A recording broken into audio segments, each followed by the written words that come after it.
Monday. It's pain that can strike at any time. Millions suffer severe back pain. It crippled this woman. But now, I have my life back. the solution? A simple and inexpensive new medical procedure. The early results are very encouraging. Could it end your back pain? Don't miss NBC Nightly News Monday. From Studio 3B in New York, here is Maria Shriver. Good evening. It's more than half a century since the Nazis swept through Europe. Yet even now we continue to examine that era in movies and in books. But one tale of courage and compassion has already touched millions. A journal pouring out the dreams and the darkest fears of a 13-year-old girl in hiding. Since we first brought you this story, even more about her life has come to light, as additional pages of her diary have been revealed. In her tale is another, of a woman who defied the Nazis to help the family, and whose memories bring that young girl to life for the rest of us. Here's Sarah James with the latest.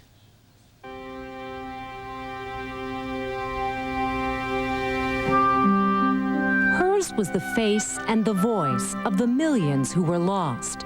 But we would never have known the story of Anne Frank had it not been for this woman, 89-year-old Miep Gies. You are the only one who survives, who knows this story firsthand. I'm the last one alive out of the diary of Anne Frank. It is a story which begins during the dark days of 1942, here in Miep's hometown of Amsterdam. The Nazis occupied Holland and were sending more and more Jews to concentration camps. Miep Gies worked for a Jewish man named Otto Frank. He was desperate to protect his family, including his youngest daughter, Anne, but he needed Miep's help. One day, he told her a secret about this building, the building where they worked. Did you know there was a hiding place in the office? No, I did not know. Behind this bookcase was a secret apartment where Anne and her family could hide from the Nazis. Did you think this is very dangerous? I am risking my life. Not a single moment. Look, Hitler had our country. We could not fight with guns. We could only fight with your brains. For the next 2 years, Miep, a Christian, and a handful of others would feed, care for, and protect 8 Jews. Anne Frank, her sister Margot, her father and mother, and 4 others, including another family. We loved these people, and these people did nothing. Miep says she was closest to 13-year-old Anne, and when she discovered Anne was keeping a diary, Miep brought her extra notebooks and paper. In a way, Anne has become a saint. What was the real Anne like? The real Anne. Very curious. And when you speak with her, you became the feeling that you speak with a much older person. Indeed, it seems that with the recent revelation of 5 new pages to Anne's diary, the young teenager had a keen insight into her parents' marriage, an apparently unhappy union in which her father had really loved another woman. But Anne also wrote about her love for American movies and even covered her bedroom walls with pictures of movie stars. She told Miep about a secret dream. She wanted to go to Hollywood. Be a movie star. A movie star. Anne would never get to Hollywood, but in 1959, Hollywood would make this movie based on her diary, a movie which portrayed her first kiss with 16-year-old Peter, who also lived in the hiding place. Little did she know he would be her only love. The secret apartment is actually larger than you might imagine. 5 rooms for 8 people. But here in her room, Anne would write of the difficulty and the fear of a life in hiding. Daytime meant complete silence. A single footstep might betray them to the factory workers below. Windows had to be covered in black to keep from being seen. They lived with the constant terror of being discovered. No one must ever touch a curtain day or night. If someone on the streets should look up, or someone in those houses over there should see, we would be lost. lost because even then, the Franks had heard about the concentration camps. Indeed, Hitler's killing factories were at full production, exterminating millions of Jews as part of his final solution. For the families, this was a race against time. I've asked myself again and again whether it wouldn't have been better if we hadn't gone into hiding, if we were dead. But we still love life. We haven't forgotten the voice of nature, and we keep hoping. The families had been in hiding for 2 years when, in the summer of 1944, the Allies reached Paris. It was just 140 miles away, but the liberation of Holland would be months in coming, too late for the families. Tell me what happened on August 4th. There came a man in with a gun to me, sit down, not a single word.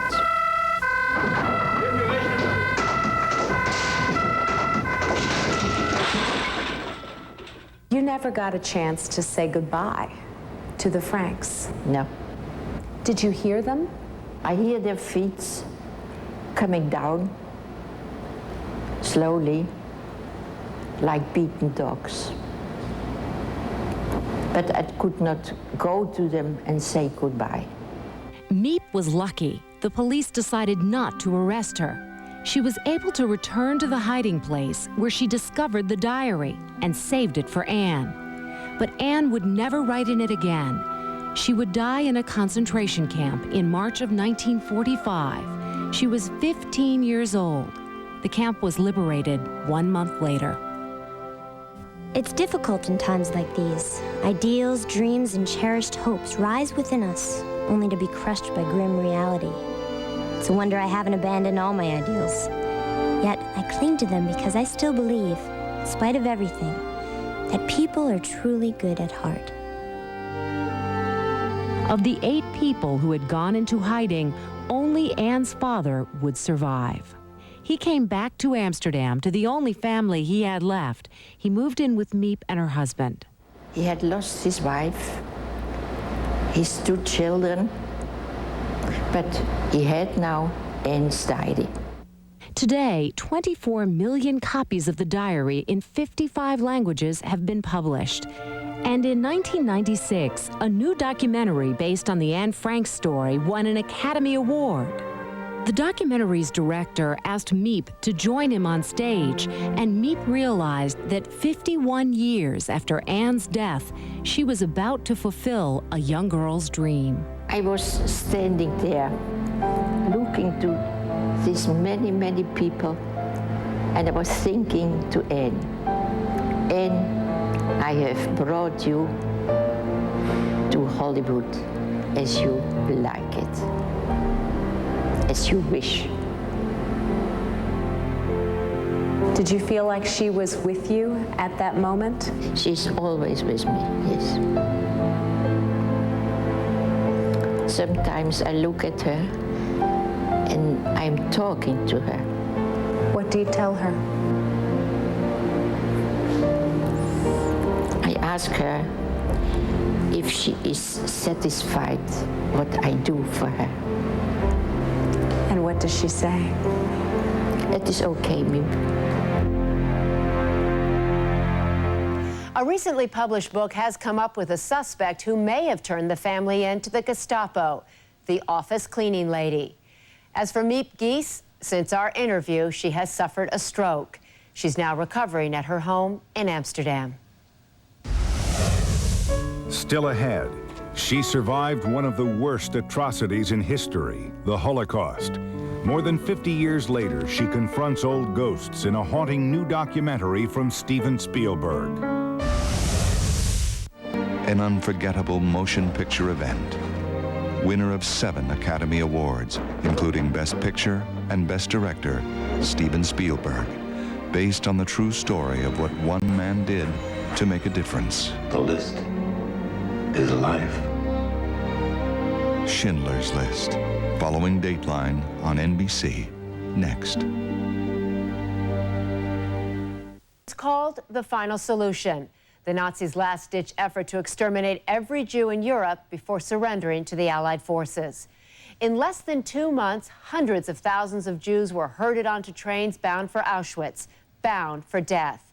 Steven Spielberg's new documentary, The Last Days, relives one of the darkest times of human history through the eyes of 5 survivors. One of those survivors told her harrowing story to Dennis Murphy, a story of old nightmares and new hopes.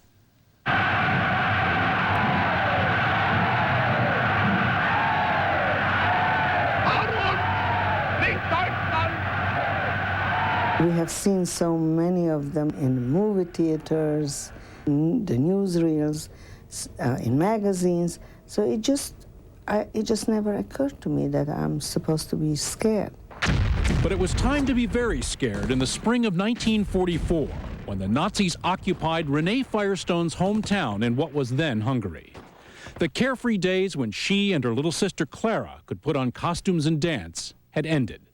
The Nazis separated out the Jews immediately. The following day, an order came that we have to be identified with a yellow star. Renee and her family pinned on those yellow stars and were engulfed by perhaps the most monstrous moment of the human experience, Hitler's final solution, the Holocaust. It was that first moment when we realized that they are herding us into these cattle cars where we began to worry. The beginning of an ordeal so painful that Renee wouldn't even talk to her own daughter about it until she was an older teenager. But still, the young girl had questions. Why was a number tattooed on her mother's left arm? Why didn't she have grandparents? It was then that I realized I better tell her. She told her the story of the nightmarish train ride. Renee, her parents, her sister Clara, and more than 100 other people packed into a cattle car headed for an unknown destination in Poland called Auschwitz. And under her clothes, Renee, seen here on the right, wore her favorite bathing suit, a keepsake to remind her of happier times. When we got to Auschwitz and we were in the dressing room getting undressed to take the shower, I took my clothes off and there I was in this bathing suit. And I just couldn't take it off. I had this premonition that if I take this bathing suit off, somehow I will leave all those wonderful things that I experienced in life, I will leave behind. And so I just stood there. And the Nazi soldier came over to me and hit me in the face and said, "Take it off." Renee, just 20 years old, saw, smelled, lived everything we know about the death camps, the ovens, the living skeletons, the endless cattle cars of the doomed.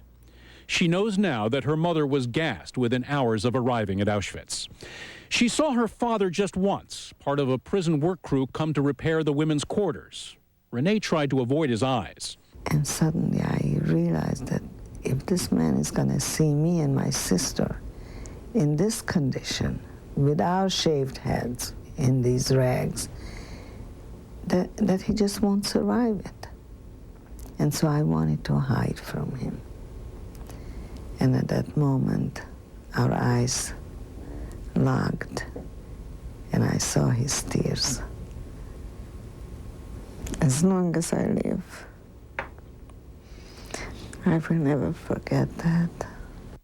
Renee and her sister clung to each other. But after a few months, the two sisters were separated. Renee was moved to an adjacent camp, but they vowed not to lose sight of each other. Through the wires, we arranged every morning we will meet each other and just wave to each other and say, "I'm still alive." Through the fence? Or? Through the fence, yes. And then, of course, on Yom Kippur, 1944, she didn't show up. Yom Kippur, the holiest day in the Jewish year. For 53 years, Renee has been trying to learn the fate of her sister Clara. The opportunity came when the makers of a new documentary about the Holocaust asked Renee to tell her survivor story as part of their film, The Last Days. The filmmakers took her back to Auschwitz, where in the archive she found Clara's name on a list of prisoners sent to an experimental medical clinic. It's a test of blood or something medical research of Clara Weinfeld. The Nazi who ran the clinic is still alive, 88-year-old Dr. Hans Munch. Incredibly, the producers of the documentary had already arranged to interview him before they realized that he might have the answer to the question that had plagued Renee for so many years. What had happened to Clara? I walked into his house, and on the wall was this picture of him in the uniform, in the Nazi uniform. So you can imagine, oh yes, so you can imagine. The full Nazi regalia still today. Yes. When I walked in the room, he got up and very friendly-like shook my hand. And then I thought to myself, what am I doing? I must be insane. In the documentary, Renee asked the Nazi doctor about her sister's records found in the archives. 6 months. Bitte? 6 months. Ja, 6 Monate. Und dann ist sie gestorben. Ja. Das ist eine normale Zeit. Stehen Sie Sie waren auch. Astonishing. He says you were there, you should know, Yeah. in effect. 6 months is about all a person had. At that point, I lost it. At that point, I said to myself, if I don't get up, I'm going to choke this man. I didn't sense a drop of remorse. None whatsoever. That's the original gate. Renee says this trip to Eastern Europe, including a visit to her family's old home with her husband and daughter, is likely her last. It doesn't open. It doesn't. I had this thing in my head that my family is in there because that's where I was with them together the last time. After the Allied liberation and a walk to Hungary in the chaos of post-war Europe, Renee started life over. She married another survivor and named their daughter for the sister she lost, Clara. The family emigrated to Los Angeles. This is the spacesuit that I made. Renee made a successful career for herself as a fashion designer, and today has devoted her life to teaching the lessons of the Holocaust as a lecturer at the Museum of Tolerance in Los Angeles. There was nothing that could have saved me except God himself. Ironically, Renee's family had not been religious, but she said she found religion that first night in Auschwitz and relied on it to survive. It remains today an important part of her life. How do you answer the question, where was God? God was above Auschwitz, questioning man. What did I create? I feel that if we let humans off the hook and blame God, what do we accomplish? The Last Days has been nominated for an Academy Award for Best Documentary Features. It's in theaters now. You can find out more about the film and the survivors of the Holocaust by visiting our website at www.dateline.msnbc.com.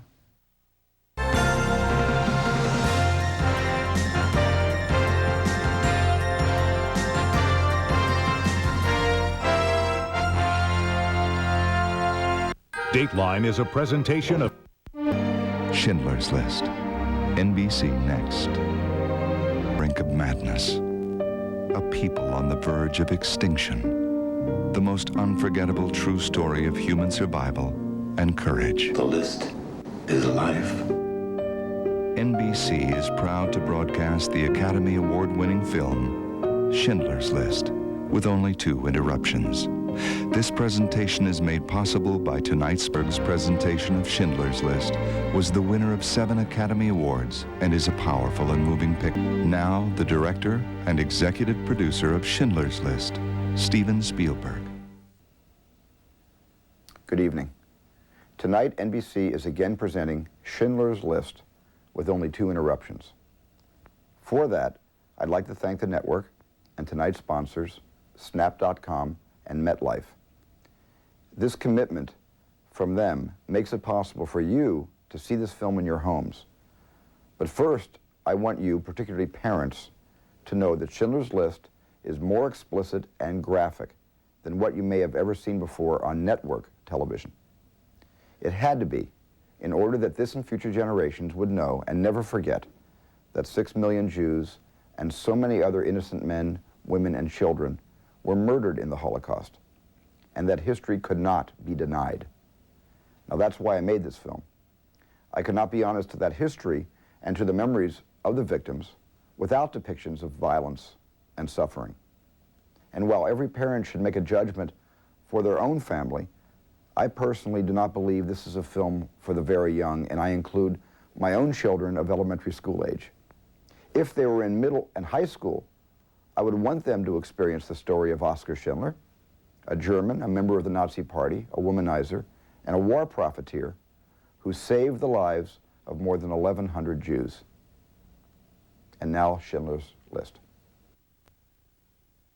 The broadcast of Schindler's List was presented by Snap.com, MetLife, and GE. Stay tuned for a message from Steven Spielberg. Making Schindler's List was an experience that changed my life and the lives of many in our cast and crew.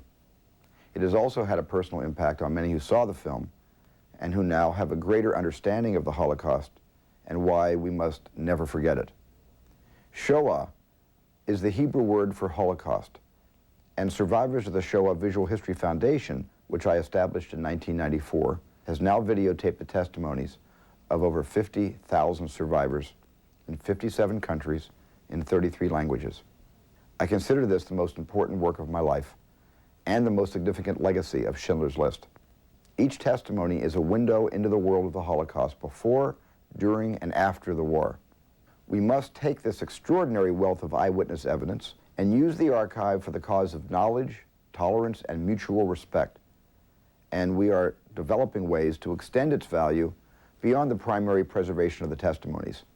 Most recently, we produced our first educational CD-ROM, and using the tools of modern media and technology, we will bring young people close to the words and faces of men and women who were young themselves over 50 years ago. As we approach the end of this century, we have to recognize that people are not born with hatred, they acquire it. We have the responsibility to listen to the voices of history so that future generations never forget what so few lived to tell. Thank you for watching, and good night. To support the Shoah Foundation, please call 1-800-661-2092 or email globalpartners@vhf.org.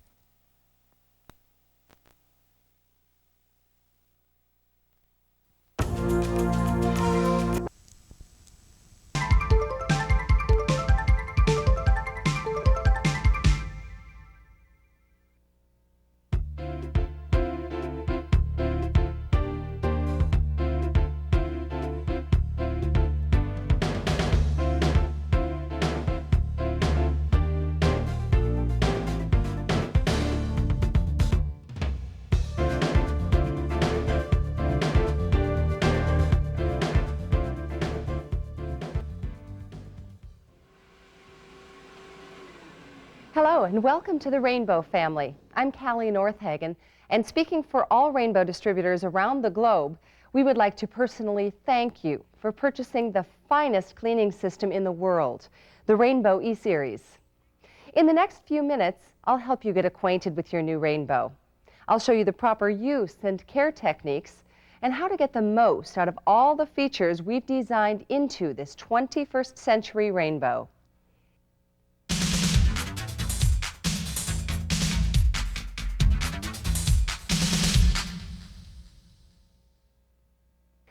To help you get to know your new Rainbow E-Series, let's start by identifying the parts.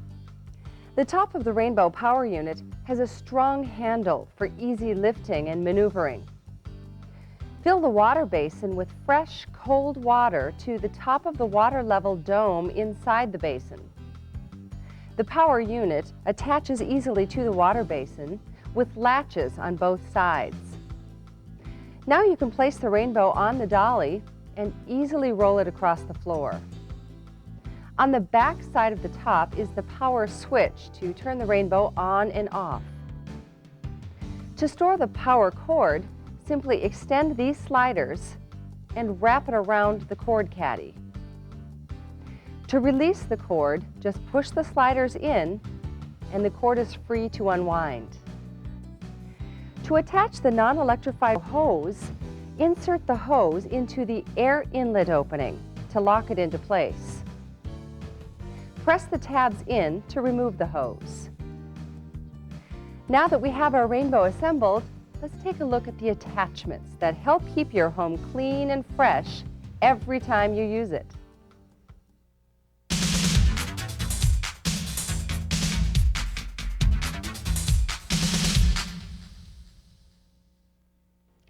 Your new E-Series Rainbow comes with the following attachments as standard items. Each has been designed for specific uses, so let's review them quickly.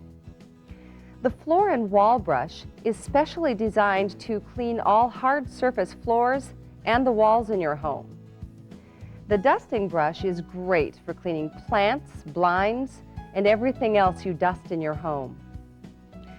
The upholstery tool can be used on stairs, clothing, and of course upholstery.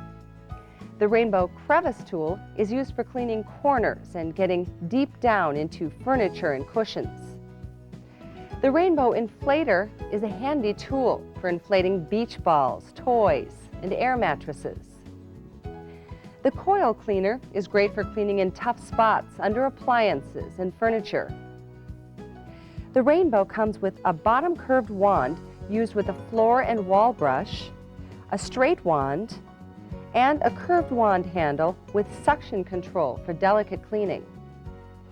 To assemble the wands, simply line up the locks and snap the sections together. The non-electrified hose is used for dry pickup and is the only hose to use for wet pickup. Slip the soft end of the hose over the curved wand handle and connect the other end of the hose to the air inlet. And now you're ready to add any attachment for cleaning. The attachment caddy is designed to store E-Series attachments on the front of the rainbow or on the straight wand.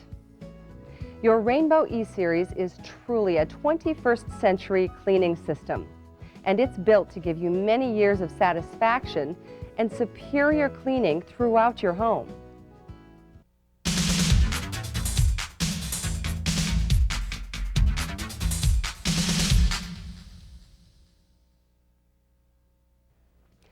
A few simple care and maintenance tips will go a long way to keep your rainbow operating at peak efficiency. They're easy to perform, so let's take a look at each one in detail. The rainbow separator should be cleaned after each use.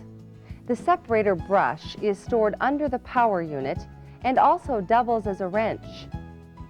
Remove the separator nut using the wrench and thoroughly clean the separator fins with the brush. This is important for good performance. When you replace the separator nut, do not use the wrench. Tighten the nut finger tight. Your rainbow also has a motor protector that resets automatically. If the rainbow overheats, the motor will stop. Let it cool for 15 minutes and be sure you refer to the owner's manual for more information. To empty the water basin, simply depress the front dolly latch. Then release the side latches and lift off the power unit. Tilt the water basin forward and pour the water out the opening. The water basin should be rinsed with clean water and wiped dry after each use. And never store the water basin attached to the power unit between cleanings. Your rainbow has an exclusive HEPA neutralizer that reduces motor noise and filters non-wettable material and microscopic particles. Be sure to contact your local rainbow distributor for a replacement and for all your parts and service needs. Remember, these tips are designed to keep your rainbow in excellent condition for years of superior performance.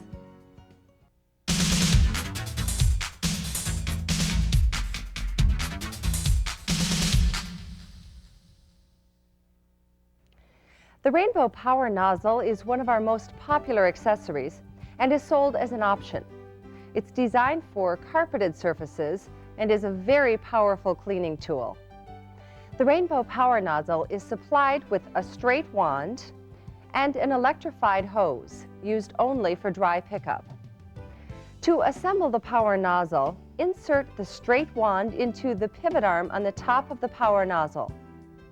push the power cord into the channel on the back of the straight wand and pull it up to the top to plug it in. Then align the snap lock on the handle with the guide on the long wand and slide them together. Connect the electric cord from the power nozzle to the receptacle under the handle. Then attach the other end of the hose to the power unit.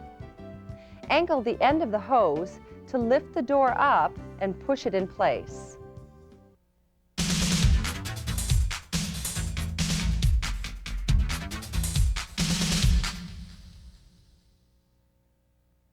With the power nozzle assembled, let's review some tips to help you get the most out of your new Rainbow cleaning system. The power nozzle is designed to be used on carpeted surfaces and not on bare floors. The switch actuator on the hose handle starts and stops the power nozzle while you're cleaning. Simply press and hold the actuator to operate the power nozzle. Release the switch to stop the brush roll. The power nozzle has a reset button to protect the motor from overload and burnout. If an object lodges in the roller while you're cleaning, the button pops up and stops the motor. Unplug the unit and remove the object from the power nozzle. Then press the reset button down until it returns to the normal position. Connect the power cord and you're ready to continue cleaning. The power nozzle also has a 3-position height adjuster to clean carpet of any kind. Just use your finger to rotate the knob for high, medium, or low pile carpet cleaning. The power nozzle adjusts instantly to all carpet conditions. You can lock the power nozzle wand in an upright position by placing your foot lightly on the power nozzle and pushing the wand forward until it locks into place. The Rainbow E-Series is the most advanced cleaning system in the world. With proper use and maintenance, you should enjoy many years of trouble-free operation. For all of us at Rainbow, I'm Callie Northagen. We hope you enjoy your new Rainbow cleaning system. And thanks again for joining our worldwide family.